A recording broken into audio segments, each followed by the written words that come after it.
Assalamualaikum student. Today we will discuss about enzymes. ठीक है, enzymes are the biochemical catalyst. ठीक है, ये catalyst की तरह act करते हैं. These are the important group of globular proteins. In my previous video I have tell you about proteins, its classification into globular proteins और fibrous proteins और कैसे जो है proteins amino acid से मिलकर बनते हैं. You can watch it. An important group of globular proteins are enzymes which are built by amino acid. मतलब different amino acid जब आपस में मिलते हैं तो they form the proteins. अब प्रोटीन्स जो है वो ग्लोबुलर प्रोटीन भी होता है, फाइब्रस भी होता है, लेकिन एंजाइम्स जो है वो ग्लोबुलर प्रोटीन की कैटेगरी में आते हैं. These are biologically active. ठीक है, ये बहुत एक्टिव होते हैं. फॉर एग्जांपल अगर आप लोग खाना खा रहे होते हो तो स्टार्च जो है वो उसी टाइम पे डाइजेस्ट होना शुरू हो जाती है because of the enzymes present in your saliva. Some important terms of enzymes are. Enzymes के कुछ इंपॉर्टेंट टर्म्स अगर हम लोग देखें तो ये है एंजाइम का एक स्ट्रक्चर. ठीक है, एंजाइम जो है वो ग्लोबुलर प्रोटीन से मिलकर बना होता है और जहाँ पर सबस्ट्रेट नहीं आकर अटैच होना होता है उस रीजन को हम लोग कहते हैं एक्टिव साइट और सबस्ट्रेट को हम लोग कहते हैं की. ठीक है, जिसने आकर यहाँ पर अटैच होना होता है.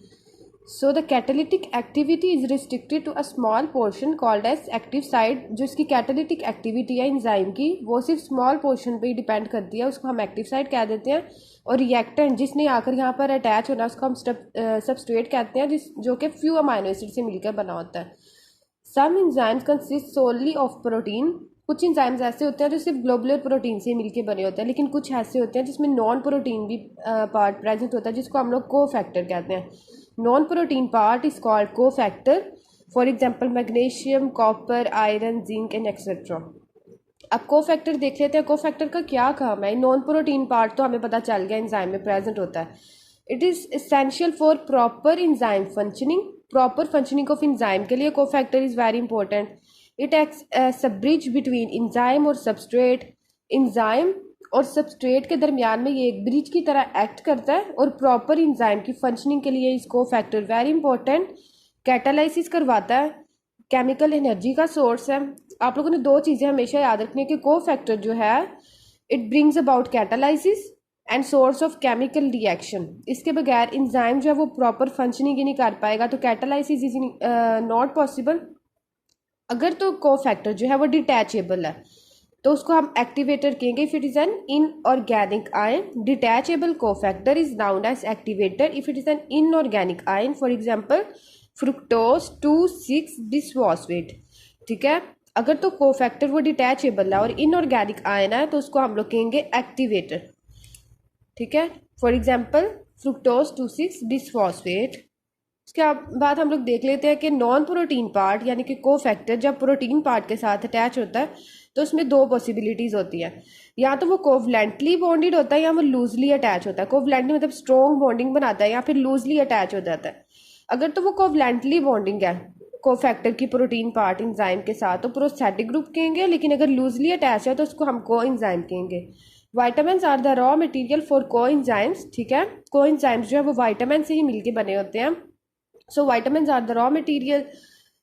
Enzymes plus coenzymes with this prosthetic group removes this designated as an apoenzyme. ठीक है, एंजाइम के साथ जब हम लोग कोएंजाइम या प्रोस्थेटिक ग्रुप अटैच करते हैं तो इसको हम लोग एपोएंजाइम कहते हैं. लेकिन होलो एंजाइम वो होता है जिसके साथ कोफैक्टर भी प्रेजेंट होता है. Enzyme with its coenzyme with cofactor. ठीक है, कोफैक्टर भी जिसमें आ जाएगा उसको हम लोग होलो एंजाइम कहेंगे, लेकिन एंजाइम और कोएंजाइम या प्रोस्थेटिक ग्रुप को हम सिर्फ एपोएंजाइम कहेंगे. उसके बाद एंजाइम जो है वो साइटोप्लाज्म में डिजोल्व होता है. ठीक है, लेकिन बहुत सारे ऑर्गेनेल्स ऐसे हैं जिसमें एंजाइम डिफरेंट फंक्शंस परफॉर्म करता है, उन ऑर्गेनेल्स में ही जाकर परफॉर्म करता है. फॉर एग्जांपल एंजाइम्स जो माइटोकॉन्ड्रिया के हैं वो सेलुलर रिस्पायरेशन करवाते हैं, राइबोसोम में प्रोटीन की सिंथेसिस करवा देते हैं, क्लोरोप्लास्ट में फोटोसिंथेसिस करवाते हैं और न्यूक्लियस में रेप्लिकेशन करवा देते हैं. सबसे पहले हम लोगों ने देखा एंजाइम्स क्या होते हैं, उसकी डेफिनेशन क्या है. ग्लोबुलर प्रोटीन्स होते हैं, अमाइनो एसिड से मिलकर बने होते हैं, एक्टिव साइट होता है, सबस्ट्रेट होता है और कोफैक्टर नॉन प्रोटीन पार्ट होता है. अगर तो डिटैचेबल हो जाए, इनऑर्गेनिक आयन हो तो उसको हम लोग एक्टिवेटर कह देते हैं. नॉन प्रोटीन और प्रोटीन पार्ट प्रोस्थेटिक ग्रुप और कोएंजाइम बनाता है. ठीक है, एपोएंजाइम और होलो एंजाइम के बारे में डिस्कस किया और डिफरेंट ऑर्गेनेल्स में एंजाइम डिफरेंट फंक्शंस परफॉर्म करता है उसके बारे में पढ़ा. Now we will discuss about characteristics of enzymes. Here are the some important characteristics of enzymes. We will discuss it one by one. First of all enzymes are globular proteins. I have discussed it previously कि सब enzymes जो है वो globular proteins होते हैं. उसके बाद ये increase the rate of reaction without being used. आप खुद यूज़ हुए बगैर भी ये रेट ऑफ रिएक्शन को इंक्रीज कर देते हैं और दोबारा से भी यूज़ हो सकते हैं. Don't affect the nature of and product पर इंजाइम्स का कोई मतलब कि अफेक्ट नहीं होता है. Small amount can accelerate the reaction. Enzymes की थोड़ी सी अमाउंट भी रिएक्शन को एक्सेलरेट करने के लिए काफ़ी होती है. It's specificity depend upon the charge and shape of amino acid. ठीक है, अमाइनो एसिड की चार्ज क्या है, उसकी शेप क्या है, उस पर डिपेंड करता है कि इंजाइम्स कैसे के होंगे. It's sensitive to pH, temperature and substrate concentration. It requires cofactor, जैसे कि हमने पहले देखा था कि cofactor for chemical reaction catalysis के लिए बहुत इंपॉर्टेंट होता है. इंजाइम्स जो है वह एक्टिवेशन एनर्जी को कम करते हैं. It is potentially damaging. ये डैमेज भी कर सकता है. फॉर एग्जांपल स्टमक की वॉल में जो पेप्सिन है, पेप्सिन एक्टिव फॉर्म है और पेप्सिनोजेन जो है वो इनएक्टिव है.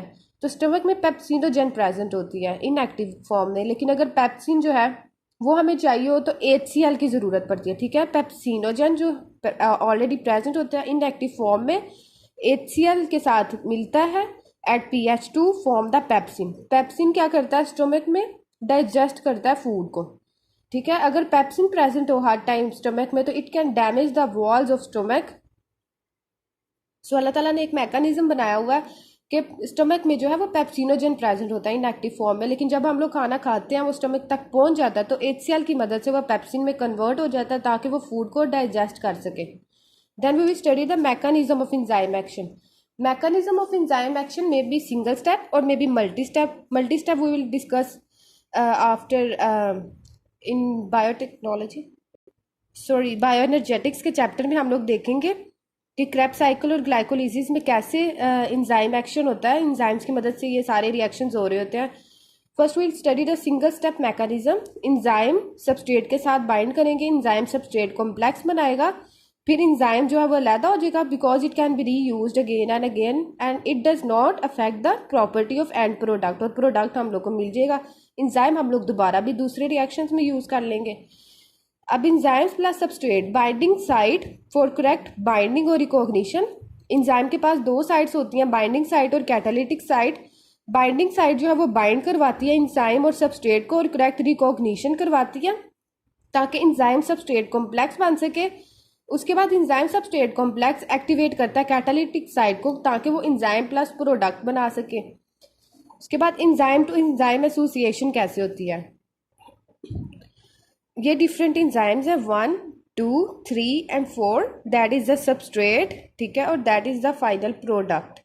अगर इनिशियल सबस्ट्रेट जो है वो एक्टिवेट करता है फाइनल प्रोडक्ट को, ठीक है, initial substrate activate the final product, तो इसको हम कहते हैं precursor activation.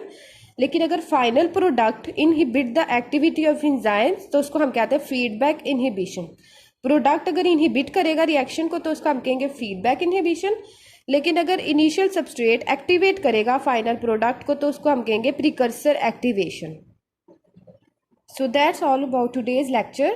Next we will study the factors of enzymes action in our next video. Thank you and Allah Hafiz.